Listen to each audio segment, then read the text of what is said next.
Hey everybody, happy day after Ash Wednesday. Do you know that yesterday was Ash Wednesday? You do know that traditionally for 40 days going into this Lent season, we typically want to sacrifice something. And so we're going to talk about that in a moment. This doesn't look like sacrifice, does it? But that's going to be our sacrifice for 40 days. You think you can handle that? Always trying to take you where you are and get you further. So, hello, how was your Valentine's Day? Look at these gorgeous flowers that I got on Valentine's Day. And that was what? I don't know if that was this Monday or last Monday.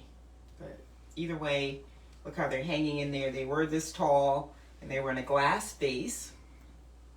And so as I do with all my fresh flowers, every 2 or 3 days you clip the bottoms a tad bit, run some cold water on the stems, replenish the water with some fresh water. If you have some of the little flower fresh stuff, you can use that, or you can use some natural oils. Lemon and wild orange do well, but I wanted to keep these because the orchids, when you get them, they're closed, and a lot of times if you don't cut the flowers and freshen them, the orchids won't fully open. But this is what they look like when they're fully open. They're a hot mess though. These little things there, they can stain. Really, they leave this like dark orange stain on things, and it can be kind of a mess. But I just thought that turned out so nice, so I opted not to get fresh flowers today and just kind of hanging on to these. The roses I got last Valentine's Day were very rich like this as well, and what I did was I took them out and dried them, and they're upstairs, and when you look at them, they just look gorgeous each time, and they're a year old. So, yes, we are going to preach today. And so, today, if you've been following us, you know that we're talking about getting people's attention and keeping their attention. Did I just get your attention with those flowers? I did that on purpose. Now I need you to hold on for a second. Because we're talking about how Jesus caught the attention of individuals, held on to that attention by the use of parables.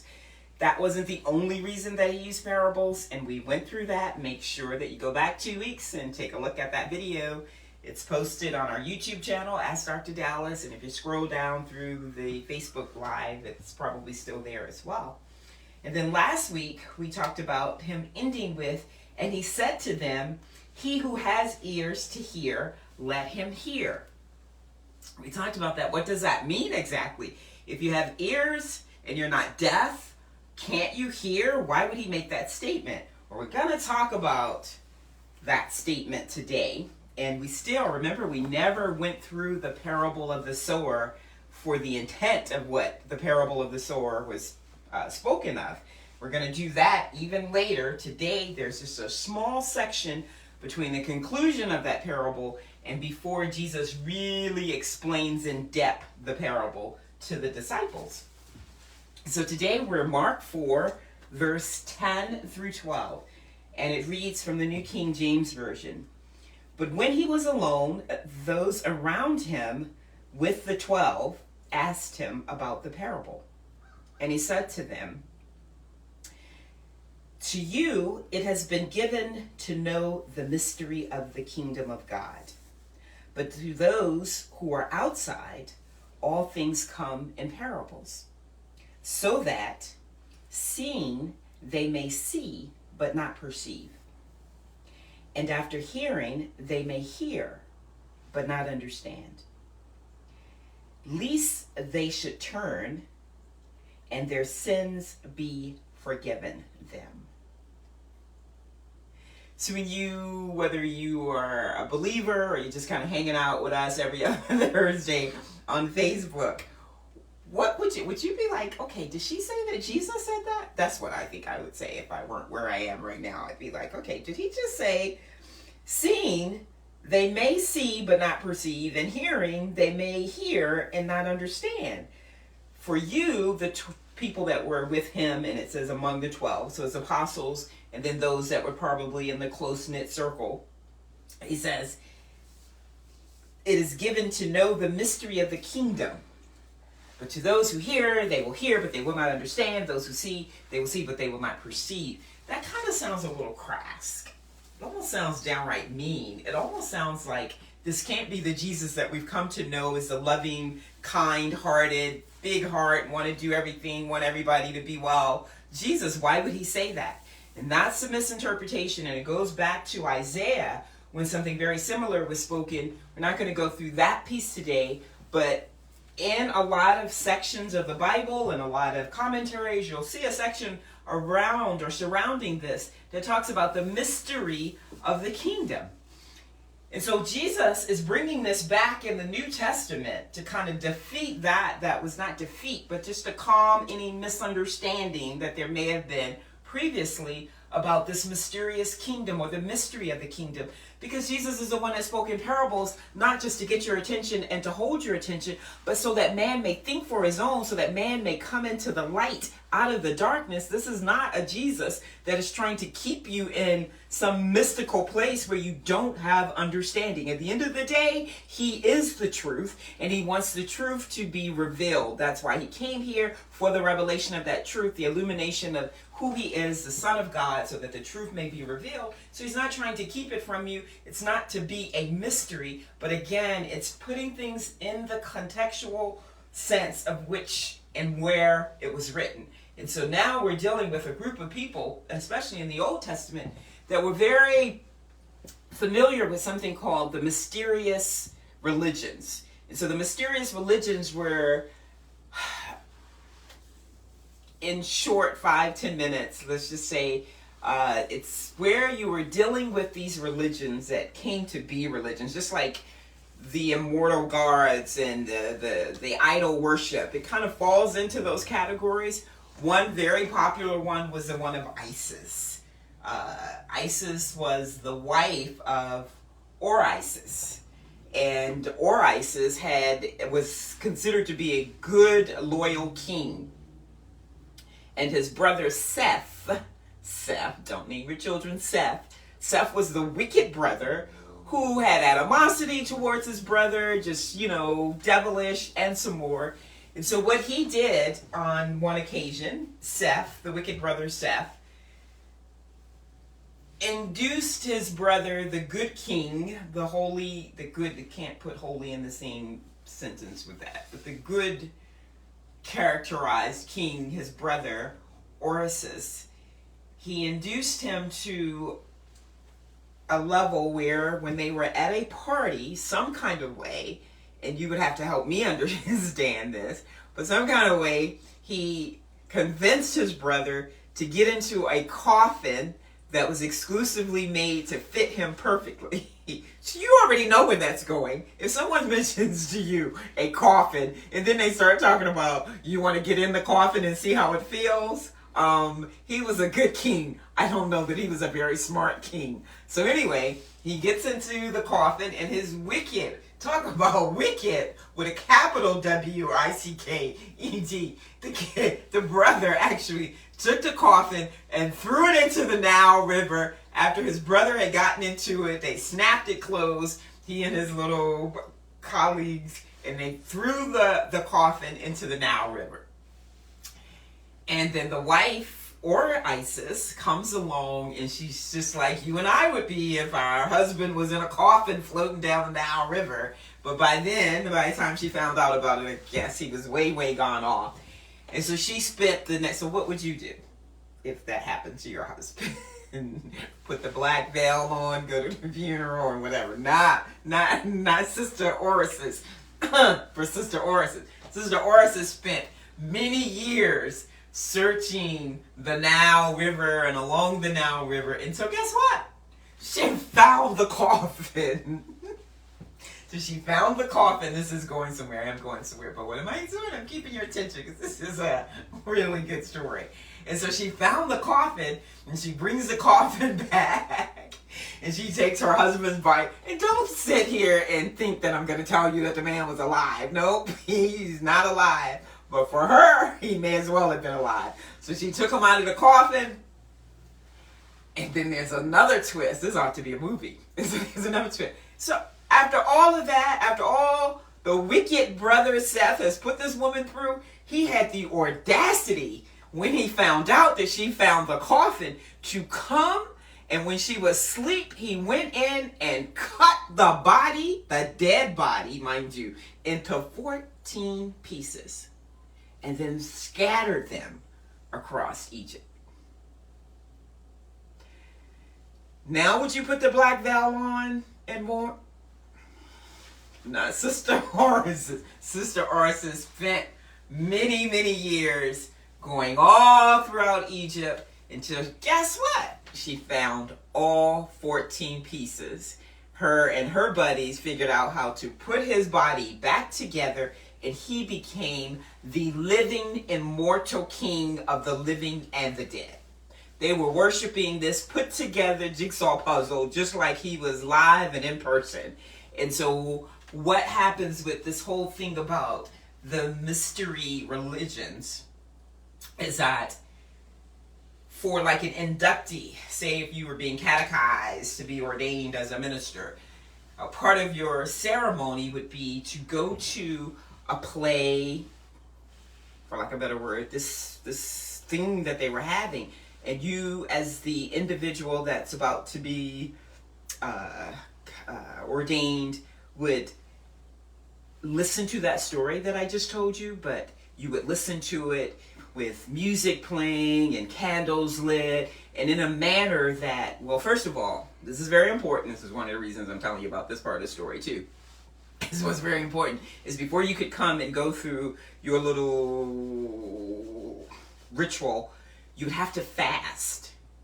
So when you come, your body, you know how it is when, for those of you who've never fasted before, but for those of you who fasted, you understand what happens when you fast. There's a lot of clarity, you know, you can pick up on things, a lot of positive energy comes your way, and your body is just like an empty veil, and it takes on that is around it, especially those positive things. So after a preordained period of fasting, the candidates would come, and then they would sit like in an audience, and then they would experience the whole saga of that story that I just told you, but it would be more dramatic with, you know, light effects and music and all these things. And the whole point was to have the individual feel like they were Oruses and they had gone through the particular parts of it. So you would feel like you were being smothered into a coffin, and then you were like, you know, dead for like however many years, and then someone finds your dead body, and then, you know, all of a sudden you're just like there being worshipped as a dead spirit, and then somebody comes and cuts your dead body up, and then you're scattered, and then, you know, so you're going through all these emotions, you know. And so then imagine when Iris finds you, and she puts your dead, cut up body back together, and there's like this resurrected deadness, aliveness thing happening. And so the candidate is supposed to experience all of this, and no one could understand what the candidate was experiencing because they weren't the candidate, and they hadn't gone through this orchestrated saga after a period of fasting where it was just taken on. But the candidate was like, you know, crying and having all these emotions. You know, it's kind of like Julia Roberts when she watched the play in Pretty Woman, the opera, and he was like, you can always tell a person's spirit by deal with an opera when you don't know what's going on, you don't understand the language, but you can feel the emotions. And so that's all that the mystery religions were about. So it was a whole bunch of things like that. And that's pretty much to say that unless you're that individual experiencing that activity and the emotions and everything that's going on, the outside person would look at that and it would make no sense to them. And so that's where the whole mystery and the religion mystery and the kingdom of the mystery thing came from. And so what Jesus is saying, to put clarity to that, is that there's no mystery in the kingdom. There's no mystery here. But the problem is that I am the gift. I am the Son of God, at the same time a part of the Trinitarian God. I am God the Son. I have been sent here for this revelation. I am what you need to be well, to have eternal life, to be transformed. I am the I am. And I am here, and I'm trying to give myself to you. I'm speaking to you on how to have the best life, live the life abundantly, to have eternal life. And you don't see who I am, what I'm capable of doing for you. You see, but you don't see. You hear me speaking to you, you hear the word, you see the word, but you don't see the word, you don't hear the word. I can feel it, brother. I can feel the king.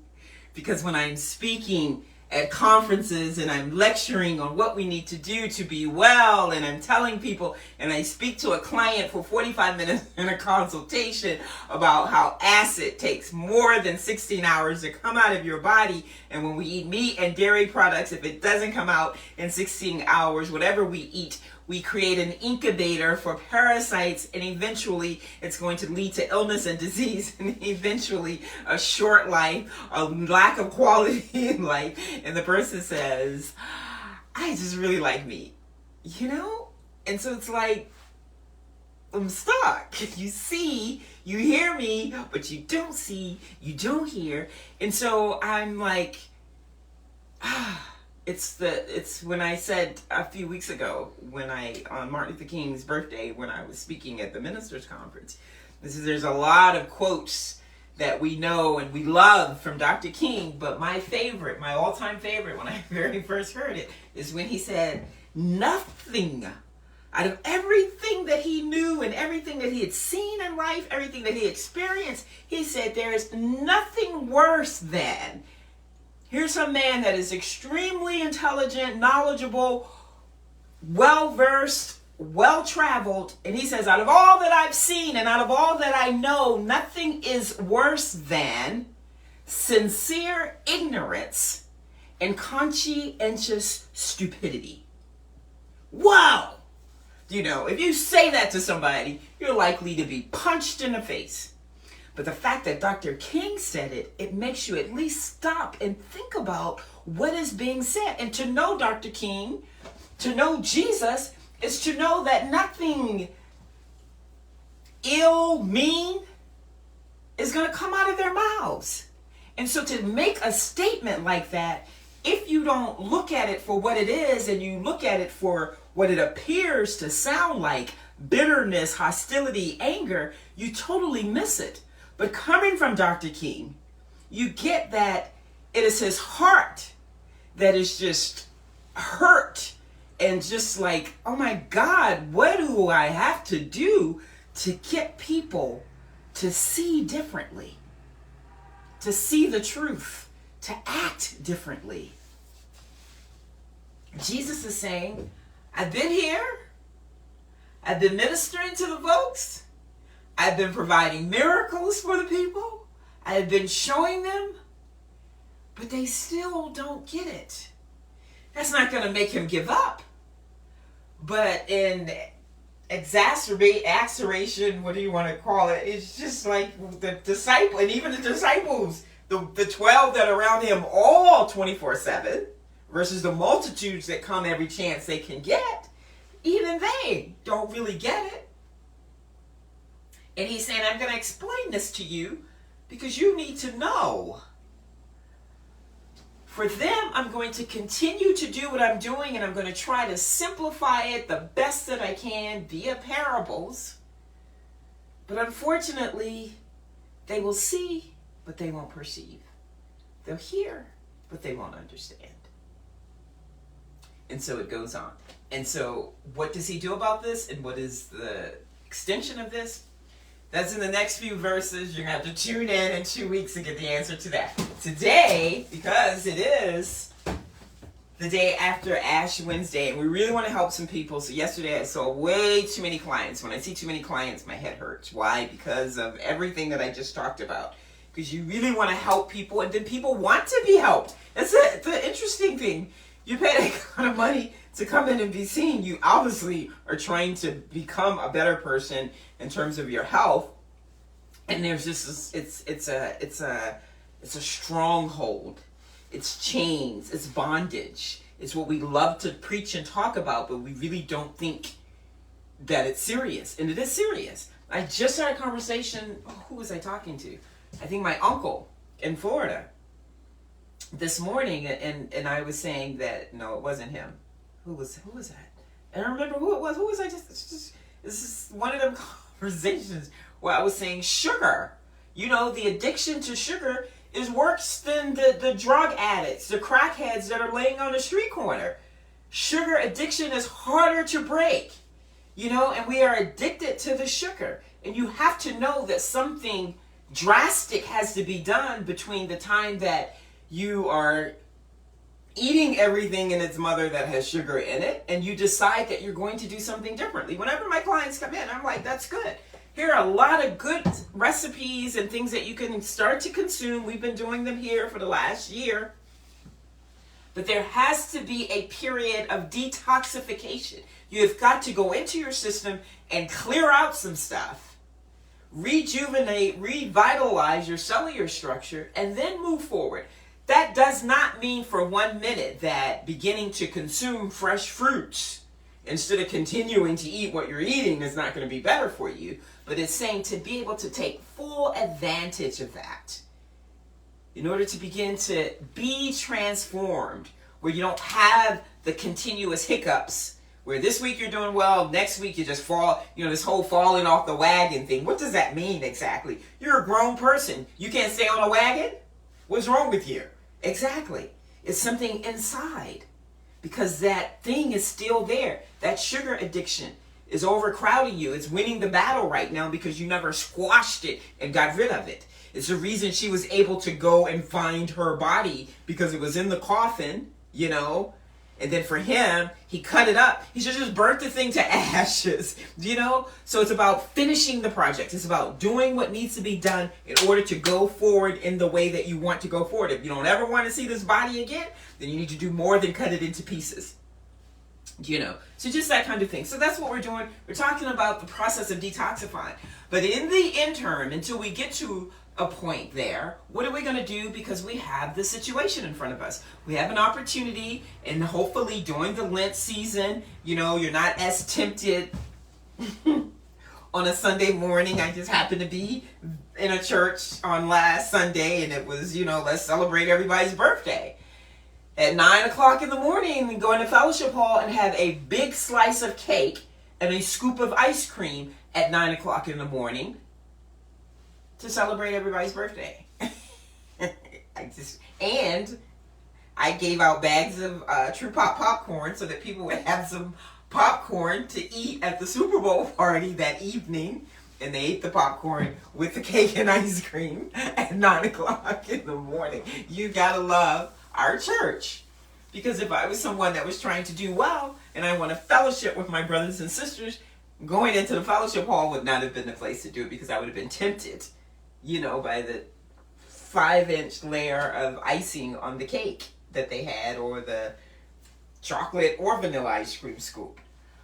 Unbelievable. And we have to get to a point where, we want to celebrate some birthdays. Let's do it with a tangerine. At some point we've got to grow up and become mature individuals to say, that kind of cake and ice cream is poison to my system. It gets to a point where it is sincere ignorance or conscientious stupidity. It's as simple as that. You can call it being me, you can call it being a party pooper, but I'm calling it for what it is. It is killing our community. It is the reason that I had to stay on the phone for 35 minutes yesterday with an individual whose wife is dying of cancer. All of these are lifestyle choices and practices. Some very small cases that the cancer comes from something else, but statistics, science have shown us that 70% of this are the choices that we make in life. And unfortunately, it doesn't come until later. So, when you put your hand on the fire and it burns you, you're not going to put your hand back on that fire. But when we do that kind of slow, debilitating thing to the system from eating sugar and stuff, and we don't readily see it, you readily see it, you just ignore it. When you wake up and you got spots and blotches and dry skin, that's already telling you what you're eating is not good for you. When your stomach can't fit in your clothes, that's the same as touching an iron. When you have to unbutton your belt buckle before you get up from the dinner table, that's putting your hand on the iron and not seeing it. When you wake up after sleeping for 8 hours and you're still tired. So we get the immediate effects and results. We get the immediate results of poor eating habits, but we just tend to ignore them and deal with them. We take an aspirin because our head is always hurting, or we take Motrin or whatever the case may be, but eventually it's going to catch up with us. And it is so difficult on the husband or whomever, the caregiver, who's wondering what is he going to do because his body's falling apart, because it becomes the hospital no longer can do anything for you. And then you go home and the insurance is not what you think it is until you start having a problem, and someone's going to have to take care of you. And if you're not financially equipped, and most people aren't, for that kind of burden, then a lot of times it's the loved one who's the caregiver that transitions before the person that's been sick. And so I tell people often, if you don't want to be well for yourself and you're not willing to make the sacrifice to do the things that are required, do it for your loved one. Please, that is just the hardest. That's what I tell people. That is just something to watch. It's just a sad, sad, sad situation. Of course, no one can talk like that when individuals are sick, because then you're being, not sensitive, not sympathetic. But, hey, someone's got to speak truth. I'll speak the truth and be the bad guy.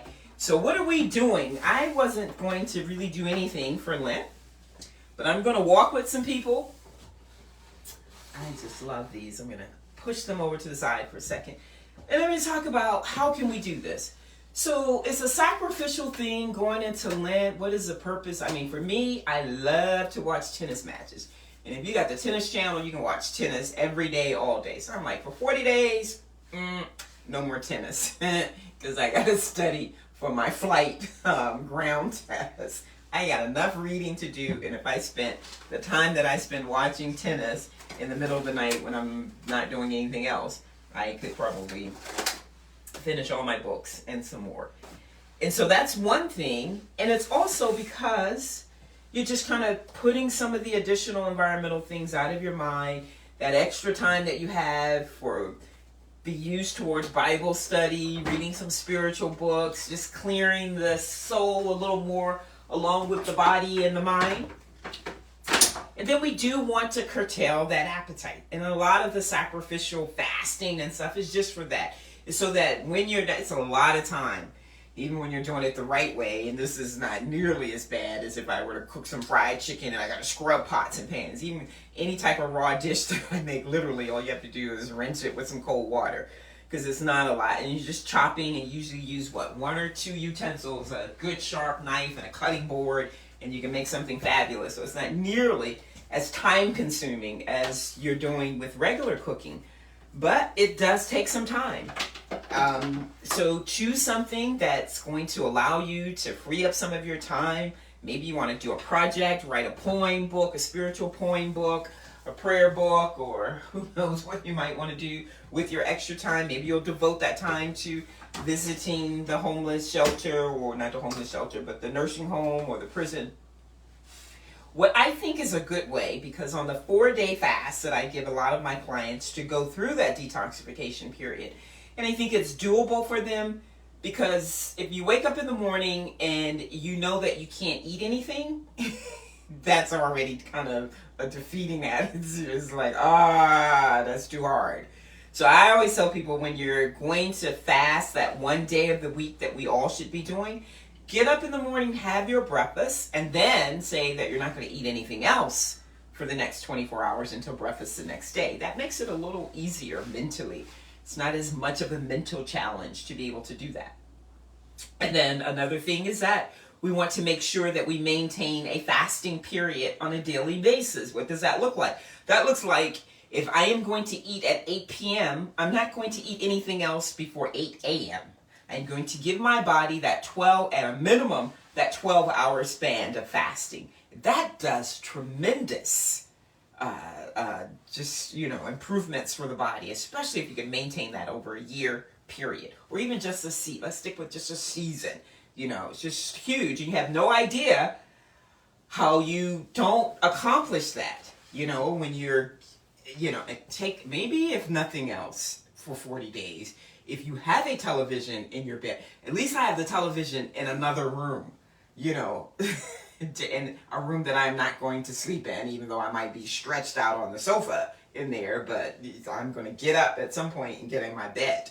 And so taking that television out of your bedroom would be a huge thing in terms, you wouldn't believe how much sleep you're not getting as the TV is watching you and that kind of thing. You know, good sound rest. Turn your phone off. Say you're just not going to have your phone on for 12 hours every day. You know, that checking your social media friends and email first thing in the morning is something that you're not going to do for 40 days. There are so many things that we can do that we can just, you know, start realizing, first of all, where we are, because now we have something to compare it with, but just taking that extra time to spend it with God. I'm going to, you know, not stay on social media for 2 hours in the morning, but maybe just an hour or 30 minutes and take that other hour and 45 minutes. So that's the whole point in the sacrificial thing, is that what are you sacrificing? So you're sacrificing that to be able to spend more time with God, to be able to read the Bible more, to be able to pray more. You decide where your spiritual discipline, that personal discipline that you want to improve upon is, but that's what the exchanges are for. And when I'm spending more time with him, or I'm reading more of the Word of God, or listening more to the Word of God, or praying more, I want my mind to be as clear as possible so that I can hear back and I can see and speak and just, you know, do all those things. So that's what this part is just to get us cleansed to that point. And so to complement those other things that we're going to give up with a diet that's going to work well for us, what I'm suggesting is day 1 of the 4-day fast that I always give people is that you can eat as much fruit as you want to. And then on day number 2, you move to herbal teas, because the fruit is a cleansing process. It's like, you know, it's cleaning out the garbage can. The fruit cleans the body. And then we come back with the herbal teas to flush out that debris that we've cleaned up in the body. Now, I will say this, that when you are doing this, you are cleaning out so much with the fruit. It's like if I had all the windows closed and I've been away for a couple of weeks, I come in, I want to start cleaning, I'm dusting. If I don't open some windows to get that dust accumulation that's circulating in the air out, that's not a good thing either. And so you do want to really consider doing enemas your first few days of fasting to be able to help move that matter out. Now, as you're eating a lot of fruit, then you're still going to be able to have good bowel movements. But by the same token, what you're doing is you're loosening up a lot of debris that's been caked up on the intestinal wall. So that needs to be flushed out. So you do the herbal teas the next day, and then the next day is followed by any vegetables that you want. You can eat them raw, you can have some steamed. So there's some fast techniques that you can do. There's the grape fast, eating a pound of grapes with seeds, of course, every 2 hours of the waking day is really, really good to do a lot for the system because of the amount of pectin that's in the grapes, that little mushy part that the grape seed sits in, and then the amount of magnesium that's just beneath the skin of the grapes. But I decided I was going to do, I used to traditionally for years, I would always just do a 40-day juice fast from Ash Wednesday until Easter morning, Resurrection Day. That worked well for many, many years. I used to think I fasted too much because I would do the 40-day juice fast. I would do the 30-day water fast in January. I would do at least a 7 to 10-day fast on a monthly basis. I would do the Master Cleanse, which was 21 days. So, you know, it was like the majority of the year of that. Now, it's hard for me to just fast for a couple of days because you also want to reduce your workload during fasting. And so for me, it is just like there's so much going on, you know. You go up and just reading, when you're studying like this, you need to be feeding your brain something. But, you know, it's discipline and it's just getting back to it. So I've decided I am going to, because I love fruit. And I have a surprise for you. I'm going to let the kitty cat out of the bag, because this is a part of why I'm deciding that I'm just going to eat as much fruit as humanly possible. Because in the summertime, I'm basically a fruitarian. In the summertime, I can eat fruit all day, every day, and I'm good. Keeps me going, keeps my levels up for energy to play tennis and stuff like that. But fruits and vegetables, raw salads, so we'll have some raw salads, we'll have fruits every day. Definitely fruit juice, you know, I got some fresh squeezed orange juice today. I just came back from Whole Foods so that I can just get us ready. And so you buy bags of tangerines, and you eat 2, 3 at a time. So it's good also when you're doing fruit to try to stick kind of sort of to a mono diet. So instead of me having an orange, an apple, and a banana, what I'm going to do is try to get the red bananas when you can. They're so much sweeter. They taste like candy, and they're not hybrid. It's like the yellow ones, but if the yellow ones are there, you get the yellow ones. But they're two totally different tastes. So instead of doing something like this, and you can occasionally if that's what you want to do, but it's good to get into the habit of doing mono. So you're very close to, so you eat 4 oranges, it's going to be easier for your body to digest that. It's just like when you're walking down the street, you're walking through a garden, and you have roses and orchids, and, that's a lot going on for the eyes. Do you know what I mean? And so if I just had roses, I would be just focused on that. So the system's digestive process is the same. So things that are similar. So here's the thing. I can eat 4 oranges, or I can have an orange, a grapefruit, and some lemon juice. So you stay in those families. I don't have any pears, but apples and pears are just like apples and apples or pears and pears. So it's keeping the brothers and sisters, like garlic and onion. So you stay in those same families. You take something like a pineapple, so good. I love pineapple juice, but when you get a pineapple and it's ripe and you cut it, you just eat a quarter or half of the pineapple by itself. Make a whole meal out of just, and if you need to eat the whole pineapple, go for it. It's just better for the body. Your knees will not ache you at all because of the natural enzyme bromelain that's in the pineapple. The best thing for inflammation. Better than anything that's out there. Now, this is a pineapple that I just bought. Why did I buy this pineapple? Because I'm going to eat a lot of tangerines. I already have a salad made for today.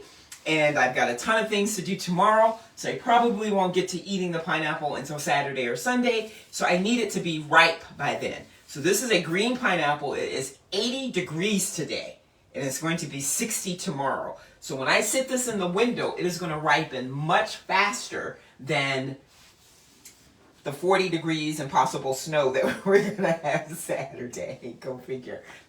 How do I know my pineapple is ripe? Because when the pineapple becomes ripe, I can pull this and it's going to pop right out. That's when you know your pineapple's ripe. It's not going to look green and pretty like this. It's going to almost look like it's rotten and it's time to be thrown away. And you just start to smell it. That's a ripe pineapple. If I eat this pineapple now, first of all, I'm not going to get any juice from it because it's in an unripe state.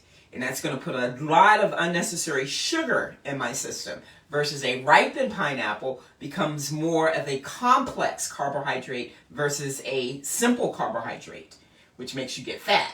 Okay, so we want to eat the ripe pineapple. That's with all of your fruit. The only thing you can usually just bite into without having to think about it are apples. The pear is a little different because when it's not ripe, it's hard and it's going to be very difficult to chew. The mango, this is a good mango. It's got some red and green already, but it's going to turn a lot redder when the time it's ripe.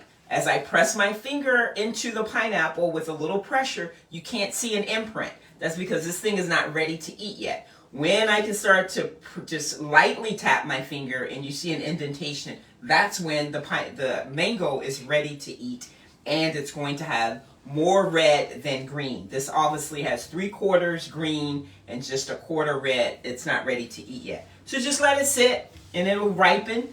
Again, I don't like putting any fruit in the refrigerator except berries. And, put them in a cold window in the basement or something. On a day like this, warm days like this, the stuff starts to ripen very quickly inside the house. Then you always want to eat berries. I told someone yesterday, one of my clients, blueberries are a blue food. So they're for the mind and the spirit. So your child is jumping off the chain. They want to put them on Ritalin, or they say he has ADD. Give them blueberries every day. Not only will it calm them down, but it will keep you, adults, from getting early stages of dementia, Alzheimer's, which is simply what? Inflammation of the brain, So we eat blue foods. But in addition to that, the minerals and vitamins that you get are just off the chain. Then we have blackberries. We have strawberries, which are never that great this time of the year. You always, it's so much different than when you get strawberries in the middle of the summer from the farmer's market. This crap that most people are selling in the stores now is just nothing. What you want to be careful about when you get strawberries, kind of lift them up and look, because on the bottom, they usually have the whiter strawberries, so the pretty red ones are on the top. But you want to look because you don't want to eat white strawberries. And what do I mean by white strawberries? This part that's up under the leaf. Now, that's not really typical. You know, that's not that bad, I should say, because once you take the knife and you slice through it, you're still going to have a decent sized strawberry. This is not a good example because I picked them. But if you would pick most of the ones that are there, most of the strawberries on the bottom layer will have this little teeny white piece that I was good at picking these out from the choice I had. But typically, a lot of times, the white will come halfway down the strawberry. And you are not supposed to eat that white stuff. Just what I talked about with the pineapple. That's unripe. But more importantly, that's just not real food for the most part. Okay? So that can do a little bit of damage, kind of really rough on the stomach and the digestive system. So you always want to just cut your strawberries and make sure that you're consuming the red part of the strawberry. And I say that because that's not going to turn colors. Once they've been picked, these shouldn't have been picked this early. That's the problem. And so once they've been picked, that white piece is never going to turn versus this picked early, but it's going to ripen the longer I let it sit there. And so it's only one or two in here that's completely red. You know, and those are going to be the ones that taste the best. The rest of them are not going to taste that great. But they are what they are. And so try to get in a habit also. Nothing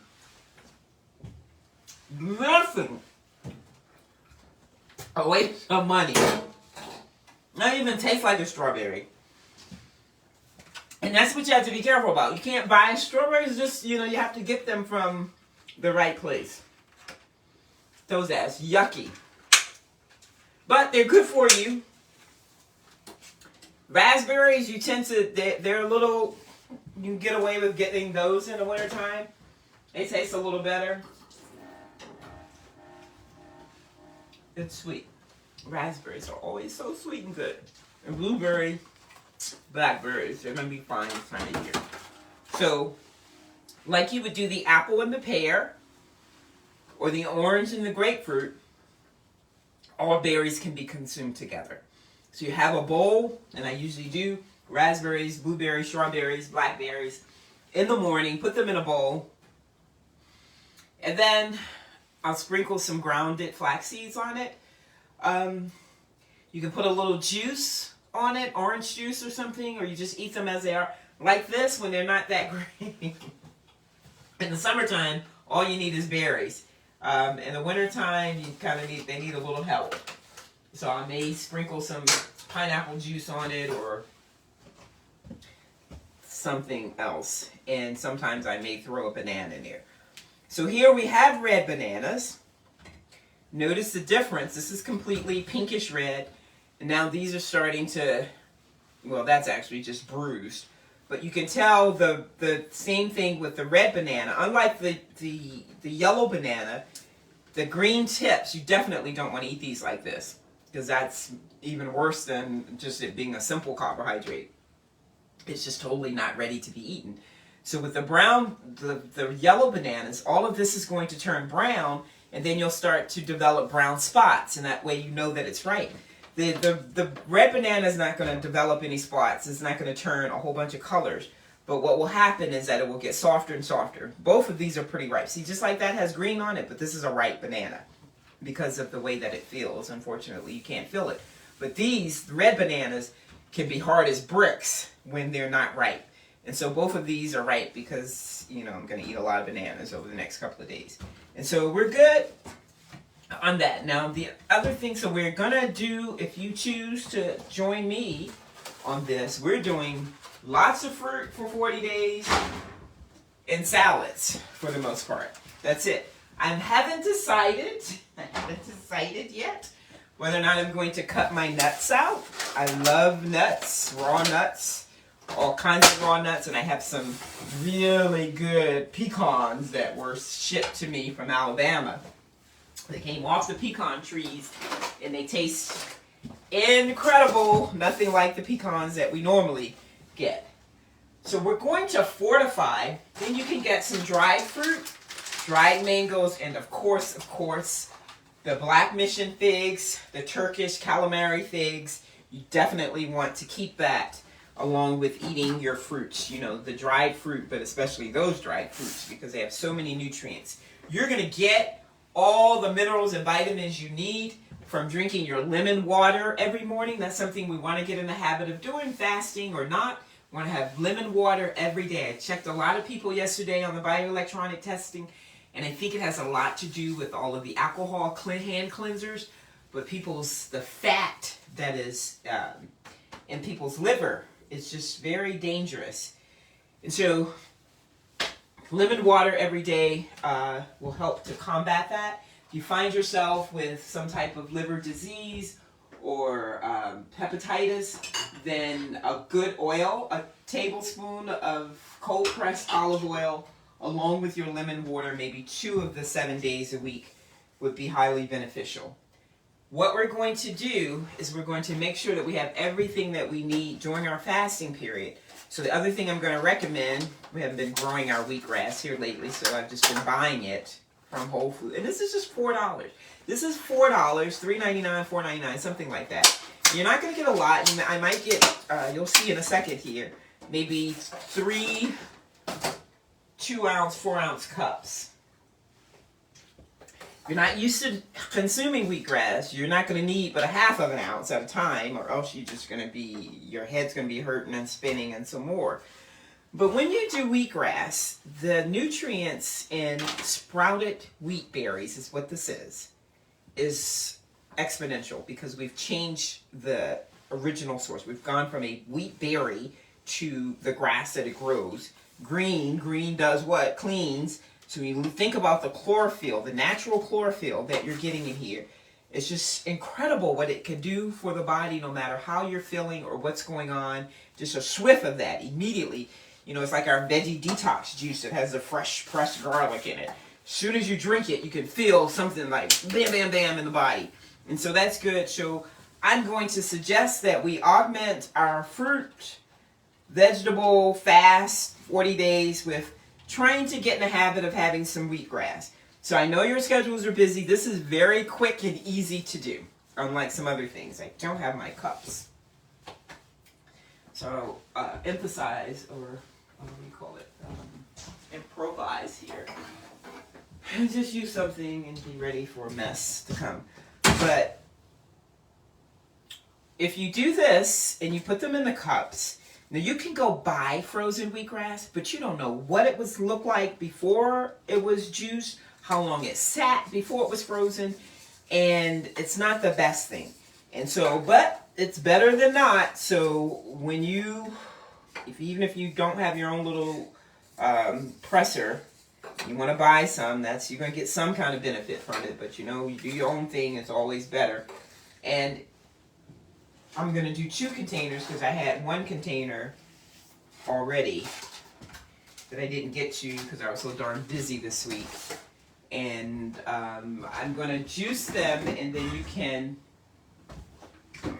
freeze a couple of them if you want. So I'm going to just show you how that works. So I'm going to put this cup under here because I don't know where my other cups are for what I'm supposed to be doing.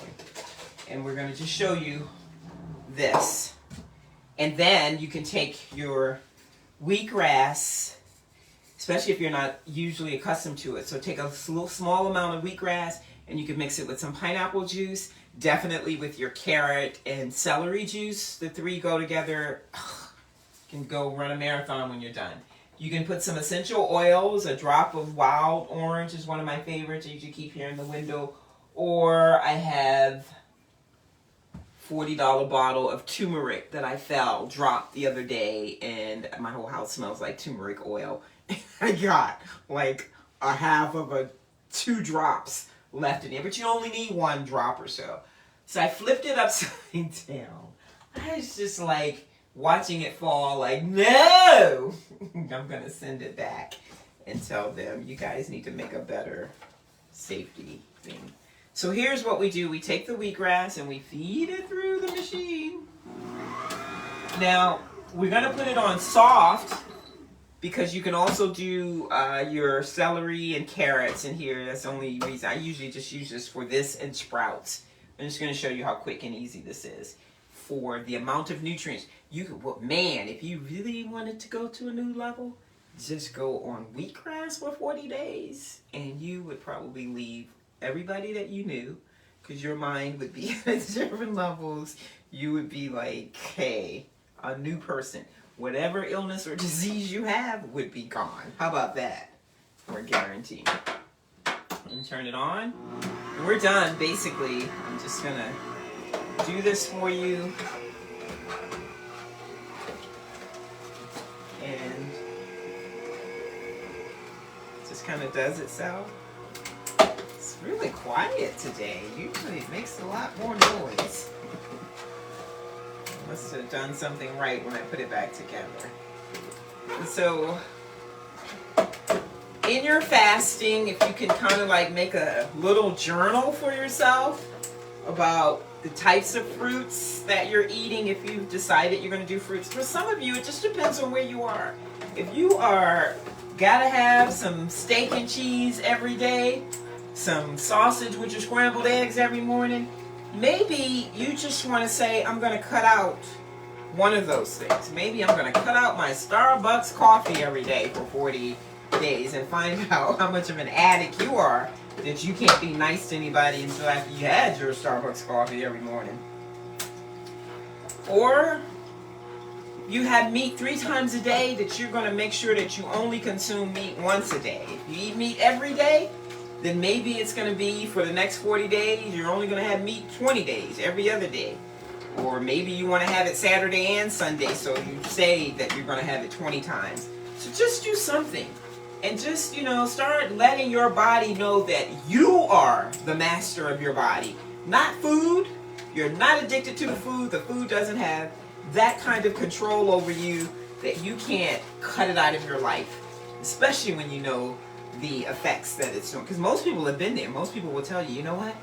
I tried to go vegetarian, and I remember I used to feel really good. I was looking good or whatever, but, they just went back. But at least in that period of time, thank God for honesty, they'll tell you that I'm going to save this and do it tomorrow or another day.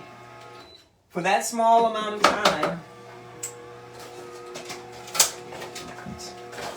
they did what they were supposed to have done, and they felt the benefits. That's kind of interesting to me. I've never understood that.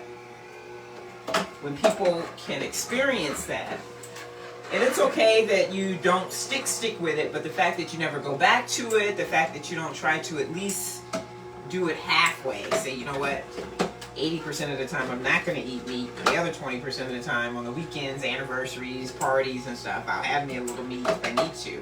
Because most of my clients that I've dealt with will come to me and say, Dr. Dallas, I would have never thought that I would not be eating meat. And I never tell people not to eat meat. I tell people, do not eat white sugar, do not eat white flour, and stay away from white table salt. When you start doing that, and I tell people, eat more vegetables, eat more fruits. I don't tell people you shouldn't eat meat. The people that live the longest in some of the countries around the world eat lamb twice a week. My dad is 87, doing really well, and he is going to have him some gyro. Now, he won't have the stuff they put on the gyro, but he'll have him the gyro meat, because I go to the store and get them. Nobody cooks lamb like my mother, he tells me all the time. And my sister had the nerve to make him some ribs last week, so my father will have him some meat every now and then. But he doesn't eat a lot. He'll tell you, yeah, I can't eat a lot of that. It's not good for my stomach. And so it's not about not eating meat. It's about getting a lot of fruits in, a lot of vegetables in, and your body, because it's smarter than us, that brain that we have. And it's going to allow you to begin to gravitate towards those things that are really good for it. Now look at that. 2 containers. And what you can do is you can rerun this through to really extract a little more juice out of it, but that's just way too much. Nothing for me. And so I am used to drinking wheatgrass, so I'll put it in the larger cups. But if you're not, you may want to use I think that's a 2 ounce. And this is a 4 ounce. It ain't gonna be a lot, but it's enough. And even if you put them in the larger cup, you may just, depending on what your body feels, start drinking it. And the body may say drink more. The body may say that's enough. And then that will be enough.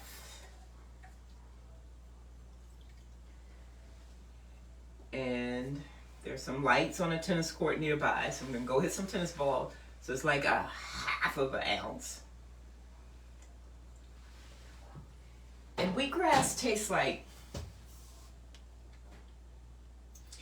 to me,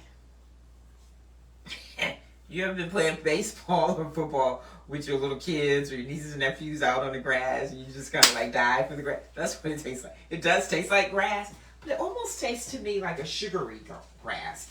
Like it's got some sugar in it. It's a little sweet for me, personally. If you're not used to it, you probably want to drink yours after it's been chilled, and it just depends. If it's a very hot day, I'll stick that in the freezer for 10 seconds while I wash this, and then I'll come back and drink it. Of course, I wouldn't have any tops for the small cups, I tell you. It's always something. Is this a small cup? No. Is that a small cap? Yeah. So there you have 4 nice little containers. 4.5. And what I drink. And so you can have this. Don't want to keep that technically for more than 12 hours, even in the refrigerator. So you can throw 2 of them in the freezer. At least it's something that you just processed. You know what it is. You throw it in the freezer. Take it out the same morning that you're going to have it, and it'll thaw out in 10 seconds because it's what comes just like an ice cube. So it won't take long to thaw out like a bottle of something. And that would be great to add with everything else that you're doing, and it's just going to be so helpful for cleansing out your body. But whatever you do, the reason for the Lent season is that we focus on the great gift that God brought his son, gave his son, that those of us who choose to believe that God brought him that we may have everlasting life and choose to follow him, just that. And we're approaching the cross. We're on our way to Calvary. 40 days. So that's my suggestion. We're going to be here in 2 weeks. 2 weeks will be what? Is it going to be 2 weeks? It's every other week. So yeah. In 14 days, I will be saying, how's your 14 days been going on your sacrificial thing? And I really hope that you join me and just decide that you're going to see if you can get away with eating. Now, I'm going to have some popcorn. So I've already said, I'm not gonna, if I eat anything that's cooked or processed or just not fruit or salad or vegetable, it's going to be true popcorn. So I have a surprise. So for those of you who have been following us for a minute, been with us sister for a minute, we used to have 8 flavors of popcorn. But the latest bags that we had before we switched and branded to True Pop, when it was just Dallas popcorn, we had 5 flavors. One of which happened to have been my favorite, Ecstasy. Ecstasy is the garlic overdose with a tad bit of cayenne pepper. It's so yum yum. It used to be the one with the orange label. And then we had Italy in the bag with the green label for lots of Italian seasonings, parsley, thyme, which are heavy herbs, which gave the popcorn a lot of flavors, just like having a pizza party in your mouth, really. So those 2 flavors are coming back. And so in 2 weeks now, we will have all 5 flavors in the small and large bags. So look out, because you're not going to be able to get them everywhere. So be paying attention. Follow us on Facebook and all our other social media pages so that you can find how you're going to be able to get your Elena bag and your ecstasy right on. Thanks for spending your warm afternoon with me. Take care. We'll see you in 2 weeks. Good luck on your fasting.